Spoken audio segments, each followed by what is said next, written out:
गांव की लड़ाइयाँ और गौतम बुद्ध की चुप्पी। जो समझ गया वह बच गया। गांव घर में आजकल एक बात बहुत आम हो गई है।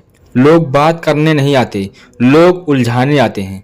कोई कुछ भी बोल देता है, कोई पुरानी बात निकाल देता है, कोई इज्जत पर आ जाता है और सामने वाला सोचता है अगर मैं चुप रहा तो लोग क्या कहेंगे।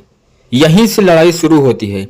लेकिन गौतम बुद्ध कहते हैं कि जिसने खुद को संभाल लिया उसने सब कुछ संभाल लिया। गांव में झगड़े बड़ी वजह से नहीं होते, वे छोटी छोटी बातों से होते हैं।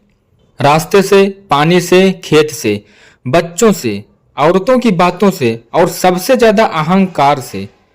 एक आदमी कुछ बोल देता है, असल में वह जवाब नहीं चाहता, वह चाहता है कि तुम भी बोलो, क्योंकि जैसे ही तुम बोले तुम उसके खेल में आ गए। गौतम बुद्ध के पास एक आदमी आया, बहुत गालियां दी, बहुत बुरा कहा। बुद्ध चुप रहे। जब वह थक गया तो बुद्ध बोले, अगर कोई तुम्हें उपहार दे और तुम ना लो तो वह किसके पास रहता है। गांव की भाषा में समझो, अगर कोई गाली दे और तुम ना लो तो गाली उसी के पास सड़ती है। लेकिन गांव में हमें बचपन से सिखाया गया है, चुप मत रहो, जवाब दो। यही सबसे बड़ी भूल है। बुद्ध कहते हैं जो हर बात का जवाब देता है वह दूसरों के हाथों की कठपुतली बन जाता है। गांव में बहुत लोग ऐसे होते हैं जिनके पास काम नहीं होता, मन शांत नहीं होता, इसलिए वे दूसरों को परेशान करते हैं। वे चाहते हैं तुम गुस्सा करो, तुम चिल्लाओ, तुम पंचायत तक जाओ और तुम्हारा पूरा दिन, पूरा मन, पूरा समय सब बर्बाद हो जाए। बुद्ध ने कहा था, मूर्ख से बहस करना अपने ही स्तर को नीचे गिराना है। गांव में रहकर भी हर बात पर गांव जैसा बनना जरूरी नहीं। चुप रहना डर नहीं है, चुप रहना सबसे बड़ी साधना है। जो इंसान चुप रह जाता है वह पहले खुद को जीतता है, और जो खुद जीत ले उसे कोई नहीं हरा सकता। बहुत बार ऐसा होता है, तुम कुछ नहीं बोलते, सामने वाला और भड़कता है।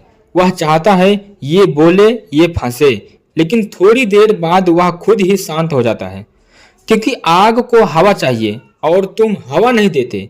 बुद्ध कहते हैं, हजार शब्दों से बेहतर है एक शांत मौन।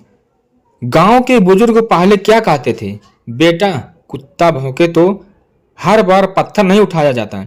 आज गांव बदल गया है, पर इंसान की कमजोरी वही है, अहंकार। याद रखना, जो तुम्हें बार बार लड़ाई में खींचे वह तुम्हारा भला नहीं चाहता, वह तुम्हारा समय चाहता है। और बुद्ध कहते हैं, समय ही जीवन है। जो समय चला गया वह लौट कर नहीं आता। आज तुम जिस बात पर लड़ रहे हो, 5 साल बाद वह बात तुम्हें खुद छोटी लगेगी। लेकिन जो समय गया वह कभी नहीं आएगा। गांव में रहो, सबसे बोलो, लेकिन हर बात दिल में मत उठाओ।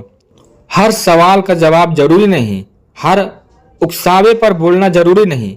कभी कभी चुप रहकर मुस्कुरा देना सबसे बड़ा जवाब होता है। गौतम बुद्ध ने यही सिखाया कि दुनिया को नहीं, खुद को बदलो।